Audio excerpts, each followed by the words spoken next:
Tolkien understood the sort of literature that he wrote to be beyond the realm of mere drama, which, as he opined in an earlier post, was anthropocentric, something that we can take to mean is concerned only with the affairs of the characters. Narrative art perhaps includes drama, but is in no way solely defined by it. Tolkien, to reiterate, considered the full work of narrative art to be the creation of a coherent secondary world as a subcreation of the artist. This is, in other words, a fictional world which offers a brief reprieve from the drudgery of modern life, an escape. Before continuing, a brief promised aside is worth consideration, that of Peter Jackson's efforts in attempting the impossible, to bring The Lord of the Rings to the silver screen. In the last section, Jackson's films were strongly criticized for deviating so far from the substance and content of their namesakes as to be presenting a different story altogether. This is certainly true, but it seems unlikely to have unfolded that way out of particularly malicious intent. It can charitably be said that Jackson was more interested in writing a blockbuster action film rather than telling the story of The Lord of the Rings. Here he takes into consideration the method by which he set up the parameters for the script writing for both himself and his team, his intentions at the onset of production and upon its completion, and his overall approach at bringing what he believed to be Tolkien's story to life. The films mobilized a cast and crew numbering in the thousands, and were financed by hundreds of millions of dollars in money that belonged to New Line Cinema. If the films bombed, he'd have been drawn and quartered, and in all likelihood, found difficulty finding work in the film industry for at least a decade or two. With this in mind, the accomplishments of Jackson's film trilogy speak for themselves. He swept the Academy Awards in 2003 with its last installment, propelled Weta Workshop into the status of nearly a household name, and sent the whole cast, who didn't already have well-established careers such as McKellen or Christopher Lee, propelled into center stage of public stardom. It cannot be said that Jackson's methods of adaptation, his approach to ensuring a return on New Line Cinema's investment, didn't pay off. In fact, it reaped quite the dividends, as by the end of The Return of the King's theatrical release, it alone was one of the highest-grossing films of all time, to say nothing of the cumulative financial success of its counterparts. It must therefore be acknowledged that Jackson must have done something right, to speak somewhat glibly. He tapped into the public consciousness of what people wanted out of a film portrayal of The Lord of the Rings, a swashbuckling, action-packed adventure story with fairly by-the-book developments for its characters, even when these developments were invented out of thin air and flew in the face of the characters that Tolkien portrayed. In the 25 years since their release, Jackson only seems to be more and more vindicated. Spend any time online, around forums or on social media sites, and one needs only to scroll long enough to find the most facile criticisms of Tolkien's work imaginable coming from self-professed fans. When they read the book, what they want is the movie. This last section is to address this phenomenon specifically, in some sense to attempt to answer the question of where it all went wrong. Can a book be interpreted the wrong way? The answer here seems obvious, and if so, has some wrong been committed that in the process attacks the book itself? To answer this fully, we will look at fandom, interpretive modes, and briefly, art, while keeping in mind Tolkien's views on the subjects.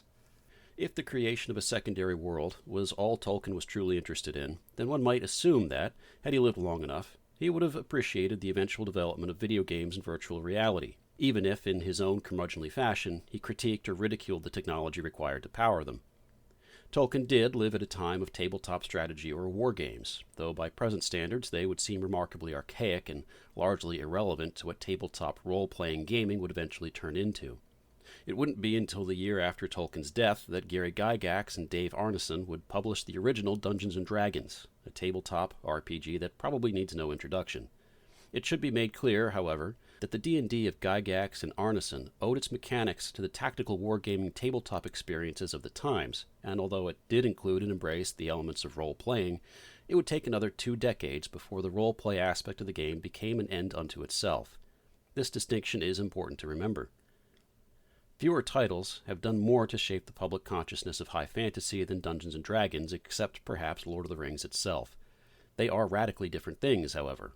One is a game with rules, and perhaps lore for those interested enough in it. The other, as attested to so far, is a story. Still, given the proximity these two titles occupy in the social landscape, one wonders whether the similar interpretive mode can be applied to both in order to engage with them. The answer is no, and in fact, Gary Gygax illustrates this himself. Quote, "Though I thoroughly enjoyed The Hobbit, I found the Ring trilogy, well, tedious. The action dragged, and it smacked of an allegory of the struggle of little common working folk of England against the threat of Hitler's Nazi evil. At the risk of incurring the wrath of the professor's dedicated readers, I must say that I was so bored with his tomes that I took nearly 3 weeks to finish them.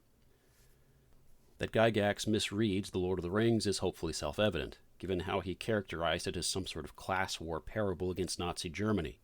This particular reading was not uncommon, and surprisingly remains so today, despite the various forces of the enemy bearing no resemblance whatsoever to either the mid-century German war machine nor its government.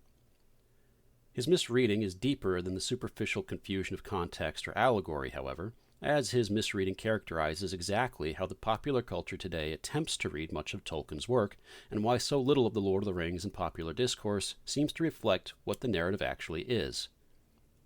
Gygax continues, making explicit note of the things of Tolkien's work that did not influence the development of D&D.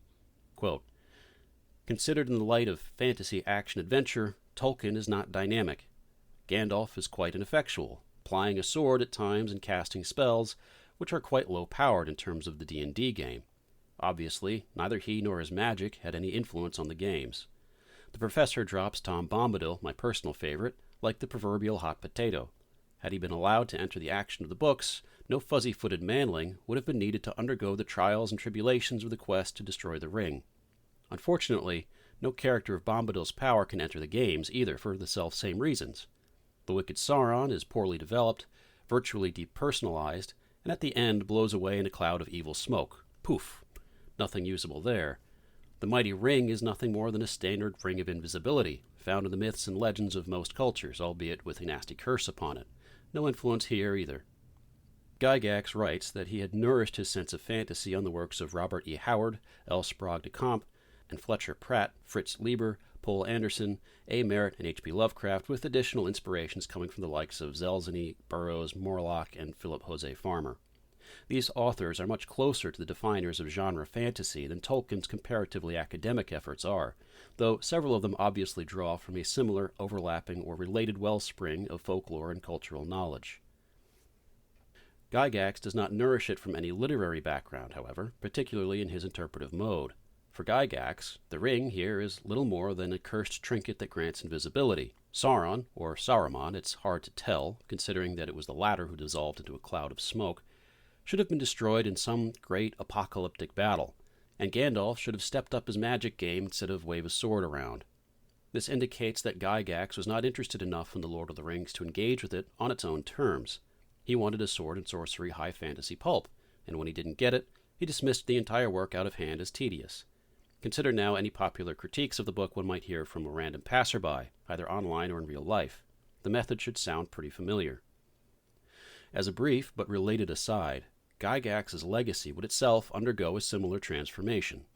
As noted earlier, D&D did not start off as an exercise or game devoted primarily to roleplay, but rather as a tactical tabletop game with obvious and direct inspiration from the tabletop wargaming that had come before. The roleplay element was intended for immersion into the fantasy world that made D&D distinct from some of its competitors at the time.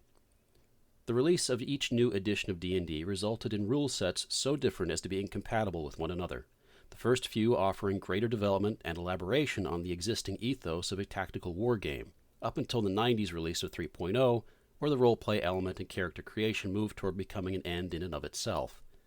Others in the BROSR community have written and talked about this with greater qualifications, details, and interest than myself, however, so search them out for more detailed analysis of the change or contortion of D&D. This aside is included for the simple reason that what happened to D&D was part of the same social phenomenon that happened to the popular interpretation and general consensus of Tolkien's work. In both cases, the common conception of the work in question has deviated so far from what the works are as to be unrecognizable, and this in turn has influenced newcomers to attempt changing it into something it was never supposed to be. In D&D's case, that meant the game is now a completely different game.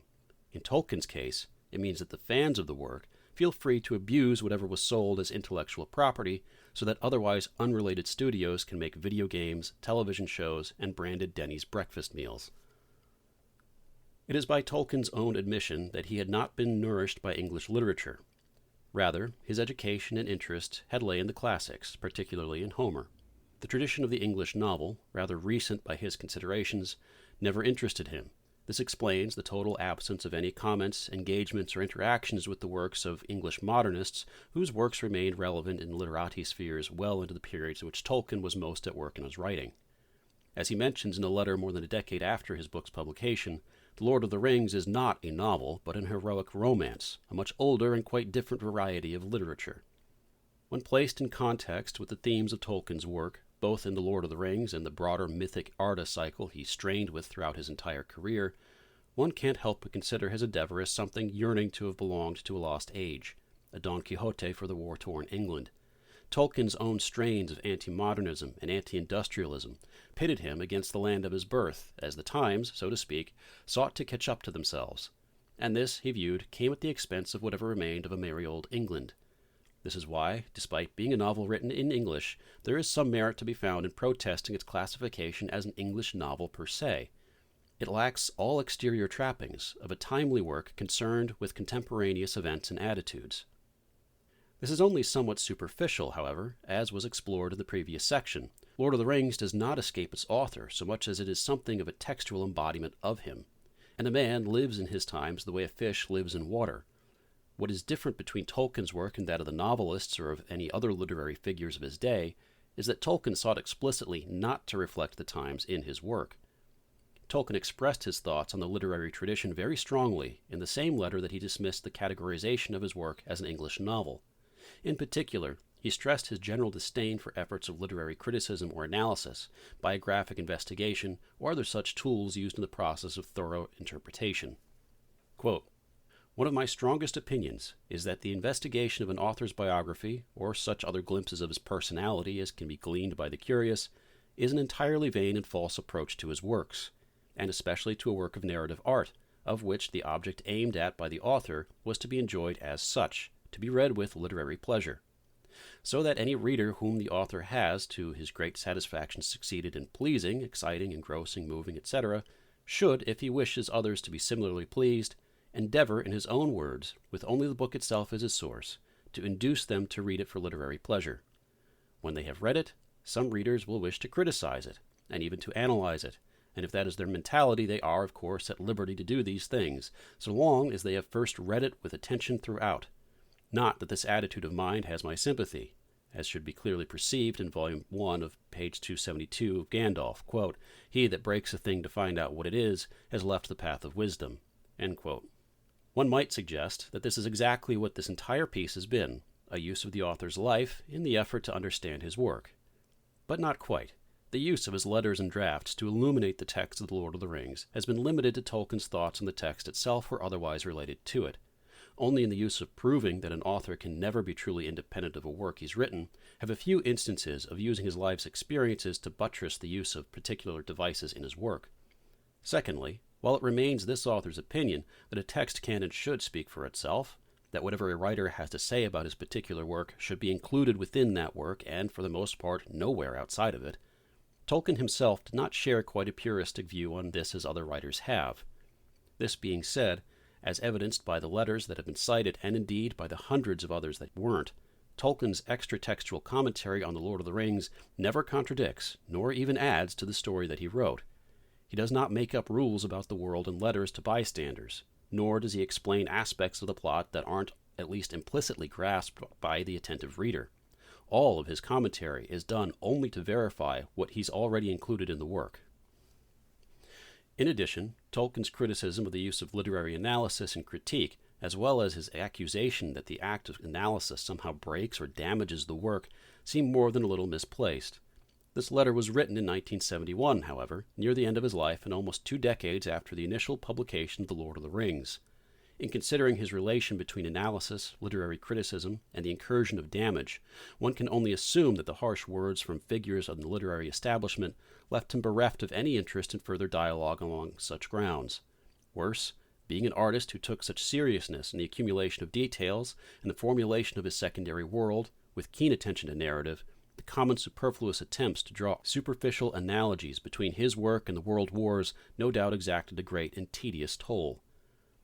One could interpret his words here in their plainest sense. but this would only lead to either outright contradiction or, worse, a pessimistic nullification of his own work as if a form of artistic suicide. The Lord of the Rings should be read for literary pleasure, he insists, yet he would find it ridiculous should anyone subject the novel to scrutiny or analysis. Such a stance is strikingly at odds with the details he went to great lengths to include in the narrative, not just in terms of world building, but in highlighting specific thematic notions of power, consequences, authority, etc., some of which were given attention in the previous section of this piece. Moreover, the notion that an artist would spend 15 years of his life on a manuscript, number 600,000 words, and then, after it had been published, insist that no one should pay attention to it is absurd. He seems to admit this much, at least, yet draws some mysterious distinction between reading it with attention and analyzing it. In this same letter, Tolkien expresses disdain for affixing labels to writers, at least in the sense that such practice overemphasizes what is common and distracts attention from what is individual and not classifiable. While there is some truth to the notion that genreification can lead to truly inspired works getting miscategorized or neglected fair treatment by proper audiences, the sad truth is that most works in the modern publishing industry self-genreify. Particularly in the case of fantasy and science fiction, writers are too eager to have their work considered according to particular genres, as these genres offer conventions, shared narrative rule sets, and a common interpretive mode that makes it easier for fans to engage with their works. As literacy proves to be another domain of diminishing returns, it's hard to fault the authors with the desire to be storytellers seeking to game the system necessary to reap some sales. In 1971, when Tolkien expressed this sentiment, the building of the genreified publishing industry was already well underway, and very much to Tolkien's credit, his work cannot easily be categorized into the high fantasy genre. Despite sounding like a bitter curmudgeon in this late piece of commentary, his words in this issue with regard to Lord of the Rings remains true. This has been one of the main thrusts of this entire piece. Although Tolkien requests to avoid interpretation according to literary critique or analysis, his words on the subject seem to indicate a misunderstanding of what proper literary analysis actually does. Moreover, his understandable interest in denying the flattening language of genre categorization, ironically, speaks to a desire to be read according to means that aren't beholden to genre per se. In absence of genre, when it comes to the written word, one has only literature left. Tolkien's conception of literature, the English novel, in all likelihood fell into a particular genre at the time, but that category now does not exist. Although experimental fiction and timely works fill the niche, the similarities across works now considered high literature are too disparate to adequately describe a coherent category too. Much like the category of the art film encompasses the experimental, the serious, the abstract, and the realistic alike, so too does literary fiction fulfill the role of artistic narrative in a way that no other genre suffices. This is precisely why literary fiction is written for the purpose of critical or analytical engagement.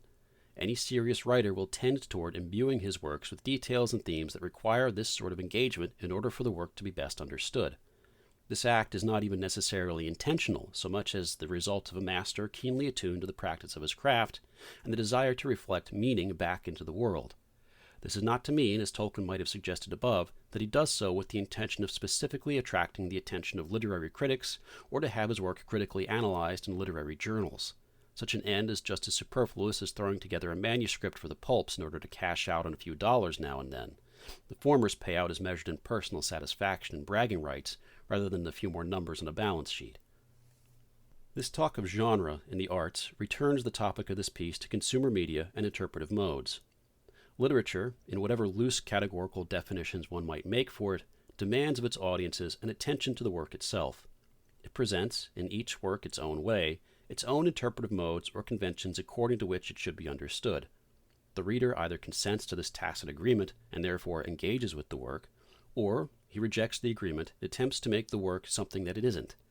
Usually, this results in a negative assessment of the work in question, but even in cases where it doesn't, it does result in the work being radically misconstrued. If it gets popular enough, this results in the popular mass misreading of the work, which could be resultant from a sort of fandom's digression. Consider Gygax's misreading of Tolkien once more. His desire to sublimate the Lord of the Rings to the conventions of sword and sorcery, to subject it to the latter's conventions in order to interpret it, is exactly how fandom digression occurs. Gygax did not engage with Tolkien's work any more than a modern D&D player engages with the game whenever they insist on prioritizing role play over game mechanics. Instead, he interiorly classified The Lord of the Rings according to a particular genre and category, before writing it off as failing to adhere to the customs of that genre. High fantasy, like sword and sorcery, have established genres. Writers will write according to these genres, in a way one checks off boxes on a list of requirements for the fulfillment of contracts, though hopefully not in quite as sterile a fashion. In like manner, a reader or fan of such a genre reads a piece of high fantasy or sword and sorcery according to particular modes of interpretation. Generally speaking, this mode is not a totally conscious object of rules. It's a set of expectations, which are conscious, but there are elements of narrative that do not immediately interface with the clearly defined categories and tropes. This is what allows genres to have enough variation to remain lively without breaking their conventions. It is certainly possible that a writer can begin with particular conventions in mind and write with skill enough to transcend the genre, but in cases where this occurs, it must be noted that the conventions then become very poor rubrics by which that work can be judged. A genre's conventions exist specifically in the aid of interpretation. Once a work ceases to function according to them, they become inhibitors to interpretation. Maestros of any craft transform an audience's understanding of the conventions through their total mastery of them. Rather than writing to satisfy the convention, they turn the convention such to service their story, or otherwise dispense with it when it no longer suffices. So long as the audience is willing to extend to the artist the courtesy of engaging with the work in question, the interpretive act remains sincere. The tacit agreement to take the work according to its own terms remains fulfilled, and there remains some limited sense of charitable communication occurring between artist and audience. As writing has matured and audiences degenerated, literary fiction has shed what few conventions it had when first coined. Some may attempt to paint the genre as the domain exclusively dominated by racial or sexual grievances that have become the vogue of self-satisfied liberal circles. Although the mainstays of the literary publishing industry certainly do comprise such groups, and in legacy publishing, often to the detriment of truly innovative new talent, there remains still a wide range of literature that spans the serious to the ironic, the experimental to the romantic. Not all of it is good, but in terms of defining the category, quality really isn't the point here. Literature is not simply what is left over when all other categories are ruled out. One might almost define it as what is left when the limits of all other categories are exhausted. It can be said, then, that literature avoids easy categorization, and as such, avoids collapsing into the cheap bill of goods known as consumer media. The first section of this piece touched on consumer media and its relationship to Lord of the Rings, but a more thorough treatment is necessary here. Consumer media requires a definition no stricter per se than its obvious meaning, media that exists to be consumed. Consumption, however, and specifically how consumption differs from engagement, is a nuanced but imperative distinction. Consumption isn't simple thoughtlessness or mindless indulgence. It can manifest as such, but this is downstream from the consuming impulse. A man can consume alcohol and consider himself amused without ever really trying to discern its taste. The consumption element of consumer media is exactly that, not just a lack of attention in its interpretation, but media made with the implicit purpose to dissuade direct attention being directed towards it. The modern millennial media, made with an ironic facade of being so bad it's good, fills this example perfectly, as does the social attitude that allows it to exist. When subjected to even the slightest scrutiny, a work so bad it's good collapses entirely. One is meant to enjoy it by just turning your brain off and allowing it to subject its madness, ultimately, as a form of entertainment. In music, one can draw a parallel example of Dionysian's dance music, the kind made and blasted out of speakers under the pretenses that a majority of its listeners are on stimulants and psychedelics. This is media made specifically for its audience to flee from the soul's living experience rather than to deepen it. It is true that the reader is free to interpret and enjoy a given work however he chooses, and indeed that Tolkien himself wrote explicitly of reading for literary pleasure. It should also be considered, however, that the abandonment of reason in engaging with media, even for pleasure, fits more closely to what Tolkien had criticized in his words on escapism. Narrative art should offer relief the way a man unjustly imprisoned has a responsibility to seek escape. This escapism is not synonymous with a soldier called to battle who deserts his post. In the former case, the soul is granted faculties as a result of engaging with narrative art. It is uplifted, freed, revitalized, perhaps, while in the latter, faculties are removed from it as the will refuses to engage with what is before itself. To determine the difference between consumer media and narrative art, one must first understand how this difference in interpretive mode affects the reader's relation with the work in question. With this understood, consumer media becomes much easier to identify. Works that are made with the express intention to be consumed in this manner of desertion, namely desertion of the intellect. When subjected to scrutiny, consumer media disintegrates. It's not meant to be analyzed or considered, reflected on, or thought about, any more than cheap swill is intended to be savored. The difference between bottom-shelf whiskey and an Islay single malt is just such a difference. One exists only to remind the drinker of better things while accomplishing the same material end of drunkenness, while the other is exactly the reference of the former's imitation. Art, although it neither imbibes physical drunkenness nor offers caloric nourishment, instead fulfills an aesthetic need in the soul that manages temperament and reason. What we find in the opinions of people who so thoroughly misread Tolkien, such as Gygax or Morton Zimmerman, is an interpretive mode that has been trained to consume rather than engage. They read a work, take what they like from it, and dispense with the rest. If they bother to form an opinion, they pause only to reflect on how the work failed to produce what they wanted from it, not unlike how a reviewer might leave a 2-star review for a truck stop because the gas station's coffee had burned. This is not the work of a serious critic or someone who engaged with the narrative at hand. It's the passing comments of one uninterested in absorbing the work and would prefer that it stay known only enough to remain as a memory and nothing more. One can think of consumer media as the commodification of facsimiles, not necessarily fraudulent, but in themselves only veneers that give off impressions of reality or meaning. Its purpose is not to supply meaning, but rather to be a purchasable and saleable trinket, an amusement, intellectual piece of candy, a stimulant or knick-knack that never invites greater scrutiny or demands of its being the engagement of its buyer. For physical trinkets, that means sitting on a shelf. For consumer media, that shelf is in the mind and one's gaze passes over it in the act of remembering something else. It is a point of reference for some other meaning. It will be seen by the interior eye when making a reference or using a joke or mentioning something to stay relevant, but only in the act of imitating these social cues. The space that occupies reality, engagement, art, effectively, is taken up by this other consumable thing that has nothing behind it. Consider it something of a Potemkin consciousness. For those who are familiar with the large language models, this sort of thinking should sound familiar.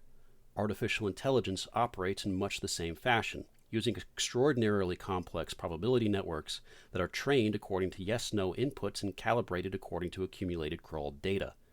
They supply conclusions that seem to fit the questions that researchers ask them, but there is no active understanding occurring. They are running data through a framework of impressions, assumptions. There is an argument that this is indeed all intelligence actually is, but this consideration strays into the territory regarding theories of mind and knowledge that this piece is not particularly concerned with. Neither, really, is AI in the development of large language models, but those at least remain relevant when considering the future of art and consumer media.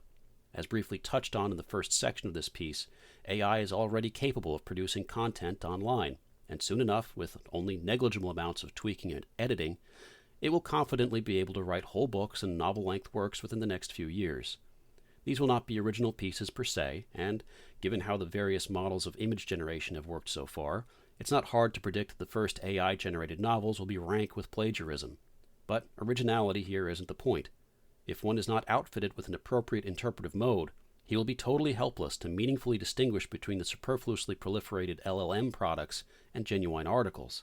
Worse, failing to develop a sufficient interpretive mode, he may frighteningly decide that there is no point in distinguishing between the two, that content is content, and it does not matter whether a particular work has any intent behind it whatsoever. So we return to the distinction between consumer media and narrative art. Mounting a defense against LLMs as artists is indeed an important enterprise going forward, but it is not in itself the reason to seek, establish, and ultimately defend the difference in subcreative works. It is to fight against the tendency to reduce all of human creative action, all of human action, in fact, down to the most superficial of veneers. Flattening art in such a fashion similarly flattens personality, flattens the communicative act, flattens the interpretive act, and reduces efforts of understanding between men down to the simplistic satisfaction of the domineering, or gluttonous more likely, impulse. One may critique this piece as an attempt to separate works I like from works I don't like, using highfalutin, sophistic arguments about style, intent, and escapism. Whether that's a fair assessment or not is up to the reader, but even in writing this, my own devil's advocate made a compelling case. Nonetheless, experience should tell any student of literature that one does indeed engage with different kinds of texts in different ways. When one seeks to build an unorthodox bench, he seeks out a manual or an illustrated guide. When one considers questions on theology, one seeks out the inspired words of Scripture as well as the texts of holy men whose insights better illuminate it. When one seeks to unwind in the evening, a pulp-inspired adventure into the Hyborian age does the trick just as well, or these days better, than a television serial. In much the same way, literature services a particular end distinct from that of escapism, or, by Tolkien's use of the term, desertion. So far, we have equated desertion with the consumptive or domineering impulse exhibited by modern audiences and preyed upon by consumer media. It has been this piece's argument that Lord of the Rings is better suited to categorization as high literature for this reason, despite, or due to differences in definition, perhaps because of, Tolkien's words to the contrary. Tolkien's expression of his fictional world, his subcreation, is so infused with his personality, his thoughts, and memories as to render the work an artistic gem of the same literary merit and experimentation as the cutting-edge writers of literature from the last century. One may argue that it already is, as it has been possible for decades now to encounter it on college campuses in the form of assigned reading. In light of this, the massive media apparatus that festers atop the work itself can be surgically removed without much or any harm to the literary patient. Whatever Peter Jackson or Ralph Bakshi or Netflix or even the Tolkien estate decides to do with the work bears no impact on the work itself, nor does it block access to the proper interpretation of it. What goes on behind the closed doors of a private study is of no business to media moguls. Unfortunately, however, the times paint the interpretive modes of the art almost as much as the art creates the times, and the art that has created these times, as depicted in the second section of this piece, is not the art that Tolkien laid down on the page. The proliferation of the media around the Lord of the Rings forms an osmotic social fluid that only the most insulated observers are immune to. This brings about the question asked at the start: can one commit violence against a work of art by his interpretation of it? The answer to this seems likely to be no. A work remains a work regardless of the opinions, as that's all an interpretation is, in the end, of it. But a work of art is also a form of communication from its artist to the person interpreting it. So the question must be rephrased. Can one commit violence against the words that someone is speaking to him? Or better stated still, is it possible for one to inflict damage upon an idea that isn't his? The answer to this, however, is both yes and no.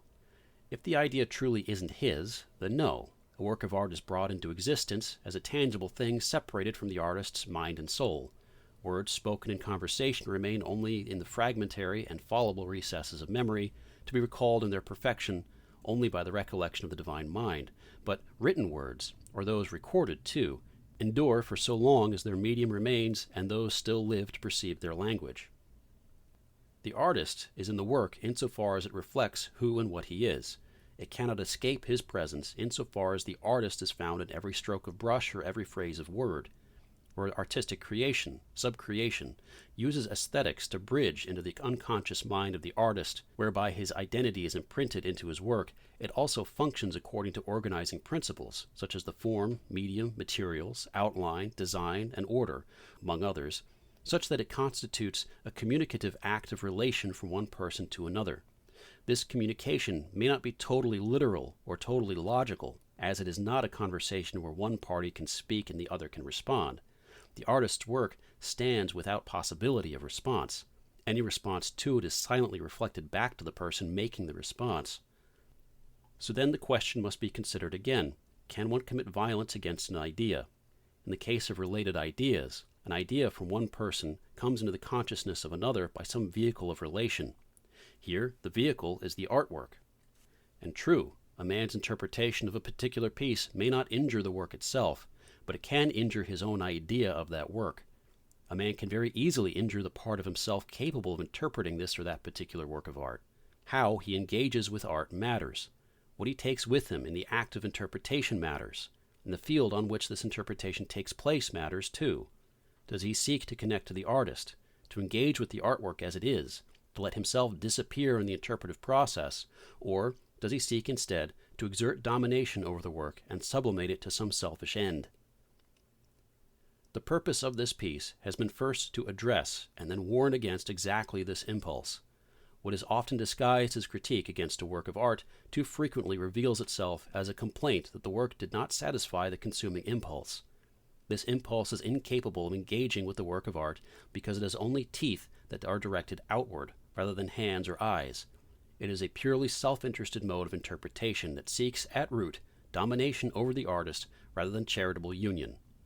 It certainly sounds extreme to label this mischaracterization as violence, given that no one is coming to blows and there lacks any blood on the ground in the process. But this self-imposed isolation of the will and refusing the act of engagement should come across as a sort of intellectual version of self-harm. This is admittedly, to some extent, hyperbole. If one surrounds himself only with the exceptional, he often loses the ability to truly engage with it, as the exceptional is itself a mark of novelty that encourages engagement in the first place. But those aesthetical zombies, whose only mode of interpretation they understand is that of consumption, have not had their senses dulled by overexposure to greatness. On the contrary, they've conditioned themselves not to see greatness, except in some dim and distant fashion, and only then when it's presented in a way that's easy to consume. The Lord of the Rings, and indeed Tolkien's entire Arte Corpus, is the perfect means by which to make these points, and his own thoughts on fantasy, narrative, literature, and interpretation, particularly when pitted against the popular conception of his work and its cultural reception, hopefully make it clear why. This piece is not intended to reorient discourse around Tolkien's works so much as to critique and offer an alternative to the engagement with the arts. This is especially necessary for anyone interested in seeing a change in the arts presently available in the developed world. The masters are dead or dying, and few seemed poised to take over their mantles. The literary world, in particular, has taken a generation-spanning effort to reorient itself away from literary excellence and experimentation. These are due in large part to the consequences of art being subjected to, and thus subjugated by, industries run by boardrooms. Hiring practices, ideology, and profit motive all took their tolls on the selection of candidates for publication. The results speak for themselves. It is not enough, however, to simply point this out. Establishing alternative platforms to promote the arts is also not enough. And although gutting some of these industries and weeding out the bad actors at work in them is a nice thought, few men are in positions of power capable of doing such a thing. Moreover, it would make little difference for so long as the popular interpretive mode and treatment of artwork remains as a form of intellectual or aesthetical consumption. It is unreasonable to expect the broad social culture to change their method of interpretation to anything resembling the sort of engagement outlined in this piece. That requires a level of literacy, intelligence, and attentiveness that is beyond most of the American public. What can be expected, however, and in fact striven for, is the return for this sort of engagement among those with eyes to see. Those who do try to engage with works of art should be held to high standards, every bit as much as those who try to make the works of art should be. Mediocrity of opinion, be it a result of thoughtlessness or contrarianism, should be called out as the social bile that it is. As large language models infiltrate the market to greater degrees, and as the influence of AI on writing increases, the distinguishing marks between generated content and the artistically created are going to come down to matters of taste and engagement. The consumer has already been trained to interact with media the way machines do now. Hopefully, the need for understanding and engaging with more thorough interpretive modes is clear. Man was made for more than consumption, more than to reason like a machine. Thank you for listening. You can find this and the whole piece, all three pieces, up on the Pillarist. This is the last of three. All three recordings should be up at the usual sites. You can find links to those at the website, thepillarist.com. If you would like to support my work, please consider sharing it. In the first place, you can find The Pillarist over on Twitter at The Pillarist Blog, as well as I've got links to Patreon and Ko-Fi for those generous ones of you. There is some unique content to signing up for a paid subscription. You get to see some stuff earlier. You got access to my own fiction that I write that will eventually be compiled into some more permanent form of enduring legacy here. But this whole question of interpretive modes, very, very interesting stuff, very important stuff. And while this whole piece was not intended to be specifically a critique of large language models or to be getting into how to tell the difference between, artificially generated content and stuff that a human being's actually written or painted or drawn or something like that, it should be clear why that's even mentioned in the piece at all, because what we see in fandom community, what we see with how Lord of the Rings has been treated for the past 20 years, and it's a growing thing across all sectors, not even just in the arts, but also in engineering, in architecture too.